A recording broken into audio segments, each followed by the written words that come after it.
Grey's Anatomy. Right.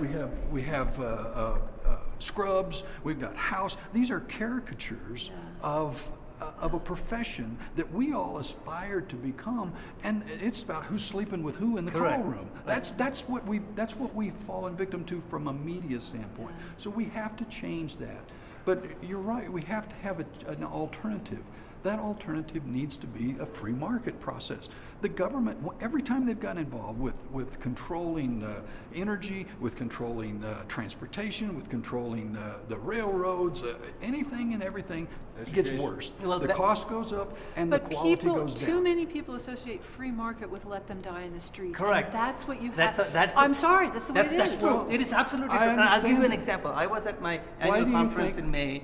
It's called ACE, Association of Clinical Endocrinologists, and we have an international endocrinology section. So there was this whole like a breakout session with people from Nigeria, China, Central America, and Middle East. So the 4 people, and then the moderator was from Boston, and they were all talking about diabetes and obesity epidemic in all these countries, right? So after the whole conversation about how multinationals are bombarding with these people with the Pizza Hut and Burger King and whatnot and everything else, right? So the whole conversation was how governments can come up with solutions to all these problems. Okay. So at the end of the meeting, I said, so since the free market, you attribute the free market effect to all this obesity and diabetes epidemic in all these countries. Can you find a free market solution to this problem? Why don't we attack fire with fire, if so to speak? Most of these people didn't even understand what a free market was. So one of the responses was, there is no such thing as free. And I was so shocked. I said, you don't even understand what free market means. And I didn't have, they wouldn't allow conversations after the first question, but I said, I met with those guys. I said, simple solution is, all these third world countries, what is the one thing that differentiates them from us? The most illiterate person is extremely, how do I say, uses technology very efficiently, like cell phones and mobile phones and things like that. So why couldn't we create apps that remind them of better eating habits or exercise or just purchasing? They already exist. Those apps already exist. I know. I just spreading them out. They're all free apps for all. They're doing mobile banking. They're doing farming. They're looking at weather satellite maps when they're going to plant their rice paddy or whatever else. Why can't they use the apps on their phones to say? Well, and I have a better idea, Arvin. Shock collars. I hope you're talking about voluntary shock collars. No, but you walk into McDonald's. my point was some of these medical societies It is lunchtime. are filled with so many government model thinkers. I mean, you had the yeah, obesity definitely. problem. And all the kids sitting there all clapping. Obesity problem. Let's look at how did the government portray what was good nutrition, right? How much did that contribute? How much does what does the corn subsidy contribute to having fructose in everything? So what you're saying there is the government is screwing up that too. That's Okay. and nobody's taking credit for You're that, arguing for right? us at this point, right? Right. Yeah, no, we're not that sounds arguing, like we're having a that discussion. sounds like an argument on this side. Yeah. No, but it's No, a no, that's what I'm discussion, saying. not So an it's- argument. You know what I think we should But have? here's the, Lunch. I do. Well, I At McDonald's? want to say one other thing, and that is this whole process. Whether you're talking about the third world issues, or whether you're talking about the individual who's all worried that they're opted out of or they're pushed out of healthcare, et cetera, is all because we as a nation, we as a people, have decided that personal responsibility is no longer in vogue. That we don't have to be personally responsible for anything. It wasn't a conscious decision. It was Nor that personal responsibility means that you don't have a sense of community. Correct. Right? So that's the not other mutually half. exclusive. That's not Right. mutually They exclusive. don't have to be exclusive. But you have to talk about both at the same time, or all that's heard is dog eat dog, you're on your own. Right? That's all I'm saying. Yes, personal responsibility. And here's the issue.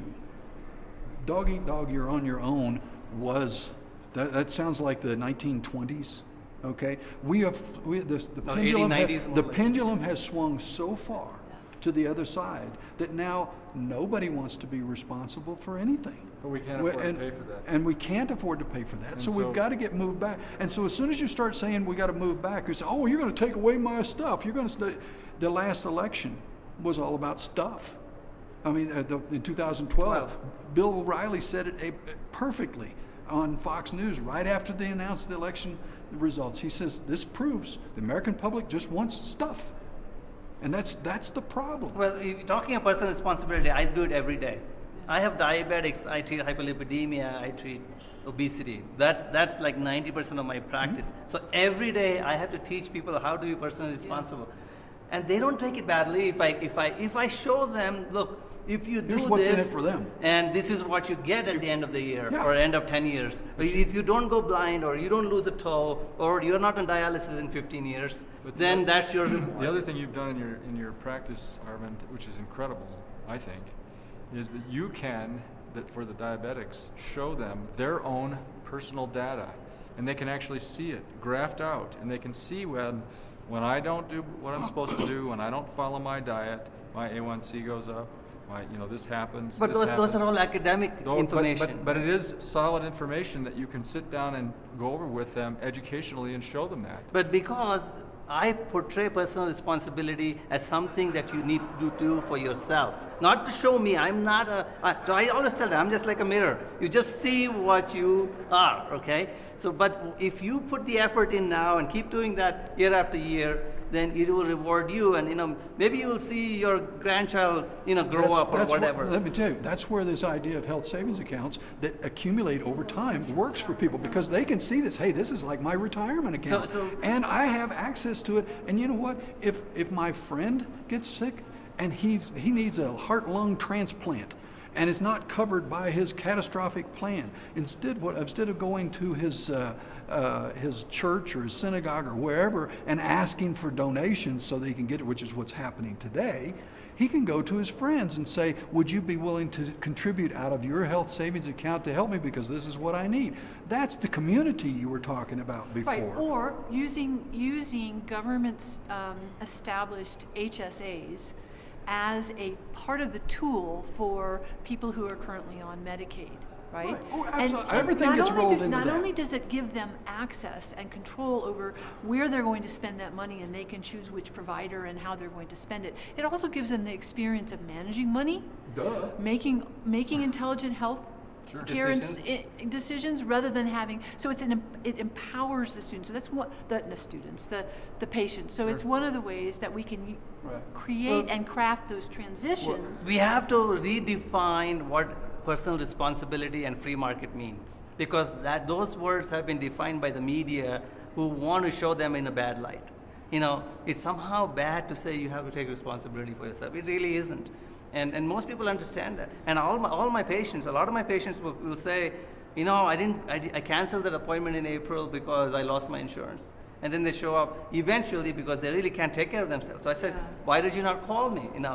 Just because, and I actually write in my consult letters to their primary care docs, I say, there's no reason for this patient to lose follow-up with me because of lack of insurance. And I actually make that a sentence in my assessment and plan.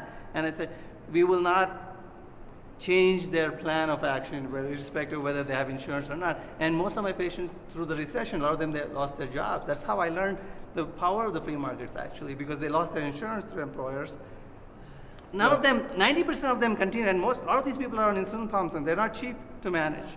And we managed them through the recession, and when they finally got their jobs back or whatever, they still continue to see me. So what you're suggesting is, I think, the corollary that physicians can bring forward as part of this idea of personal responsibility, and that is, we are your advocate. Yes. Correct. We are the patient's advocate. The government is not their advocate. Their insurance company is not their advocate. The hospital administrator is not their advocate. None of those people will advocate for them.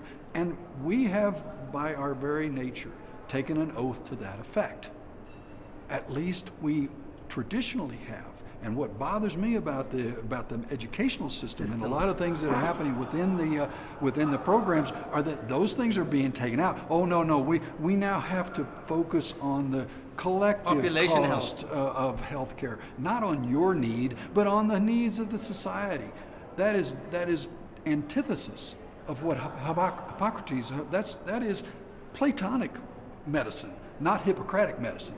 And if we give that up, then we will become nothing more than just employees of a system. Doesn't matter who pays, because the patient is no longer the center of our It universe. also takes the joy out of practicing Oh, yeah, medicine, of course, right? and I wouldn't when have done people it. go into, and that's, I think, speaking with the medical students and physicians, we all have gone in, no matter where you are in the political spectrum, we've all went into medicine because we're healers. We want to do the best by our patients, and we need the freedom to be able to treat the There you go. whole patient. There you go. That's the word. The Freedom. whole patient, which means body, mind, spirit, and bank account. What are their personal resources? What's realistic? How do we make cost-effective decisions when the whole cost benefit, half of that is missing? Well, and that's the one of the cost. things that the ACA did wrong was assign the responsibility to manage that to the two sectors that are the most responsible for the cost, right? Which is the Took insurance. away from them. Oh, well, gave it to insurance. Correct, with insurance and hospitals. Those are the two